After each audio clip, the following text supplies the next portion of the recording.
తాకట్లో ఉన్న మీ బంగారాన్ని విడిపించి ఆ రోజు ఆన్లైన్ రేటుకి కొంటాం. Sharma gold company. నమస్కారం, వెల్కమ్ టు సుమన్ టీవీ. నేను గీతాంజలి. ప్రస్తుతం మనతో పాటు శ్రీ శ్రీ శ్రీ ఆనంద శివకామేశ్వరి సన్నిధానం పీఠాధిపతులు, అమ్మవారి ఉపాసకురాలు శ్రీ శ్రీ శివకామేశ్వరి ఆనందమయ్య అమ్మ ఉన్నారు. మాతాజీతో మాట్లాడదాం. అమ్మ నమస్కారం. నమస్కారం తల్లి. అమ్మ, పోలాల అమావాస్య చాలా విశేషమైన రోజు అంటారు. అంటే ప్రతి మాసంలో వచ్చేటువంటి అమావాస్యలు ఒక ఎత్తు అయితే ఈ పోలాల అమావాస్య ఒక ఎత్తు అని చెప్తూ ఉంటారు. అసలు ఏంటి విశేషము? ఆ రోజున ఖచ్చితంగా ఆచరించవలసింది ఏంటి, ఏమేమి ఉన్నాయి, ఇవి చెయ్యాలి ఇవి చేయకూడదు నియమం అని చెప్తూ ఉంటారు కదా, అలా ఏమైనా ఉన్నాయా ఈ రోజున? అసలు యాదేవి సర్వభూతేషు తృష్ణారూపేణ సంస్థిత నమస్తస్యై నమస్తస్యై నమస్తస్యై నమో నమః. సుమన్ టీవీ వీక్షిస్తున్న ప్రేక్షకులందరికీ శ్రీమాత్రే నమః.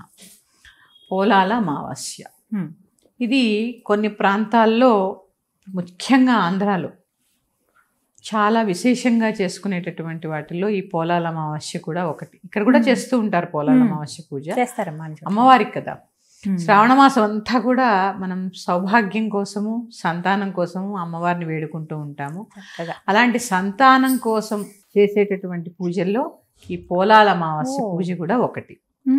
అంటే గ్రామ దేవతలని పూజించుకునేటటువంటి, ఎందుకంటే చూడండి, విశేషంగా లక్ష్మీదేవిని పూజించుకుంటాం, గౌరీదేవిని పూజించుకుంటాం, ఆఖరిలో అమావాస్య నాడు గ్రామ దేవతని కూడా పూజించుకుంటాం. అమ్మవారికి పోలేరమ్మ గ్రామదేవత. ఇలా చూసుకుంటే ఆ పోలేరమ్మకి చూసే పూజే పోలాల అమావాస్య అనుకోండి. ఈ పోలాల అమావాస్య ప్రత్యేకంగా సంతానం కావాల్సిన వాళ్ళు చేసుకుంటే చాలా మంచిది. ఈ పూజలో కూడా కంద మొక్కకి పూజ చేస్తారు. కంద మొక్క, కంద అనేది దుంప. కంద దుంప చూడండి, పిలక నుంచి మళ్ళీ మొక్కలు వచ్చేస్తూ ఉంటాయి. కంద పిలకలు వచ్చాయనుకోండి, ఆ పిలకల నుంచి మళ్ళీ మొక్కలు వచ్చేస్తూ ఉంటాయి. ఆ పిలకల నుంచి మొక్కలు ఏ విధంగా అయితే వస్తూ ఉంటాయో, నా వంశం అంత వృద్ధి జరగాలి అని చెప్పి పోలాల అమావాస్య పూజ చేస్తూ ఉంటారు. ప్రత్యేకంగా సంతానానికి ఆడపిల్లలు ఉంటే గారెలు వండుతూ ఉంటారు, మగ పిల్లలు ఉంటే బూరెలు వండుతూ ఉంటారు. ఇట్లా వేసి రకరకాలుగా నివేదన చేస్తూ ఉంటారు. అంటే పోలేరమ్మకి ఇవి నివేదన చేస్తారు. ఆ కంద మొక్కనే పోలేరమ్మ కింద, గౌరీదేవి కింద భావించి ఆ కంద మొక్కకే పూజ చేసి, ఇవన్నీ కూడా కంద మొక్కకే పసుపు కుంకుమ అన్ని అలంకరణ చేసి బొట్టు పెట్టి వాటికి చక్కగా నివేదన చేస్తూ ఉంటారు. చెప్పాను కదమ్మా, సంతానాన్ని, తన యొక్క వంశాన్ని వృద్ధి, ఎలా అయితే కంద మొక్క ఒకదాని నుంచి ఒకటి వృద్ధి అయిపోతూ ఉంటుందో, అలాగే నా వంశం వృద్ధి చెందాలి తల్లి అని చెప్పి చేస్తూ ఉంటారు. ఇక ఈ పోలాల అమావాస్య పూజ చేయడం వల్ల చక్కటి సౌభాగ్యము, చక్కటి సంతానము కూడా కలుగుతాయి. దీనికి ప్రత్యేకించి కథ కూడా ఉందమ్మా, ఒకటి కథ ఉంది. ఎందుకంటే పోలాల అమావాస్య అనేది చిన్న వ్రతం లాంటిదే. దీనికి కూడా ఒక చిన్న కథ ఉంది. అందరూ చేసుకోవచ్చమ్మా? ఇది కూడా ఆచారం ఉండాలా? అంటే కొంతమందికి అలవాటు ఉంటుందమ్మా. ఈ పోలాల అమావాస్య అనేది కూడా అందరూ చేసుకోరు, ఇంటి సాంప్రదాయాన్ని బట్టి చేసుకుంటూ ఉంటారు. ఇంట్లో అలవాటు ఉంటే మాత్రం తప్పకుండా చేసుకోవాలమ్మా. ఎందుకంటే వంశవృద్ధి కదా కావాల్సింది, గోత్రవృద్ధి కావాలి అంటే కొన్ని చేయాలి కదా. ఇంట్లో మాత్రం ఏమాత్రం మీ పూర్వీకులు చేస్తున్నారని తెలిసినా కూడా చక్కగా చేసుకోవడం అనేది చాలా. ఎలా చేయాలమ్మని, ఎట్లా అంటే ఎలా ఉంటుంది అసలు? అమ్మవారి యొక్క పూజ ఏముందమ్మా, షోడశోపచారాలు ఉంటాయి, ధూపం దీపం నివేదన, ఆఖరిలో కథ. అలాగే ఒక పసుపు కొమ్ము కడతారు కంద మొక్కకి. ఆ పసుపు కొమ్ముని తీసి మళ్ళీ మెడలో ధరిస్తూ ఉంటారు, మంగళసూత్రాలు ధరిస్తారు ఆ పసుపు కొమ్ముని. ఇదంతా కథలో భాగంగా ఉంటుంది. నేను తెలియజేసే ప్రయత్నం చేస్తాను కథని, అందరూ శ్రద్ధగా వినండి. తప్పకుండా. ఒక కుటుంబంలో 7 సంతానం ఒక ఆవిడికి. ఈ శ్రావణ అమావాస్య రోజు అందరూ కూడా పోలేరమ్మ వ్రతం చేసుకోవాలని 7 కోడళ్ళు సంకల్పం చేసుకుంటారు. ఆ రోజు ఈ పోలాల అమావాస్య రానే వస్తుంది. ఈ పోలాల అమావాస్య వచ్చిన సంవత్సరము ఆఖరి కోడలు, 7వ కోడల యొక్క సంతానం చనిపోతారు ఒక సంవత్సరం. అయ్యో. సరే, ఆ సంవత్సరం అయిపోయింది కదా అని వచ్చే సంవత్సరం చేసుకుందాం అనేసరికి మళ్ళీ 7వ కోడలు, 2వ సంతానం చనిపోతారు. అట్లా 7 సంవత్సరాల్లో 7 సంతానము చనిపోతారు ఆవిడకి, 7వ కోడలకే ప్రత్యేకంగా. ఇక 8వ సంవత్సరం వస్తుంది. అప్పటికే తోటి కోడళ్ళందరూ తిట్టుకుంటారు, ఏ సంవత్సరం పూజ చేసుకుందామన్నా లేకుండా ఉంటుంది, ఇదంతా ఏంటి అని చెప్పి అనుకుంటూ ఉంటారు.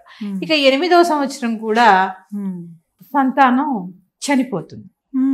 చనిపోతే ఆవిడ ఏం చేస్తుంది, ఈ తోటికోడలు ఆవిడని తిడతారు అని చెప్పి భయపడి చనిపోయిన బిడ్డని ఇంట్లోనే ఉంచి వ్రతం చేసుకోవడానికి వెళ్ళి యాంత్రికంగా ఏదో భౌతికంగా అక్కడ ఉంటుంది కానీ పూజ చేసుకుని ఇంటికి వచ్చేస్తుంది.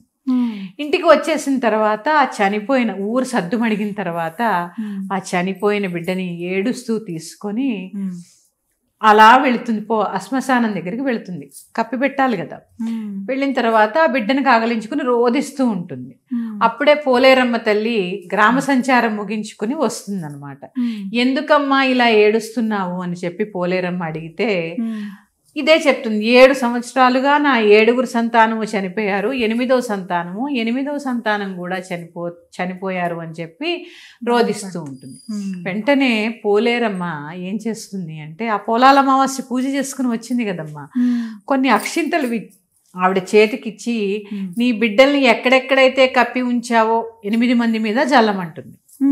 చల్లిన తర్వాత వాళ్ళందరూ కూడా లేచి మళ్ళీ బ్రతికి జీవించి వస్తారనమాట.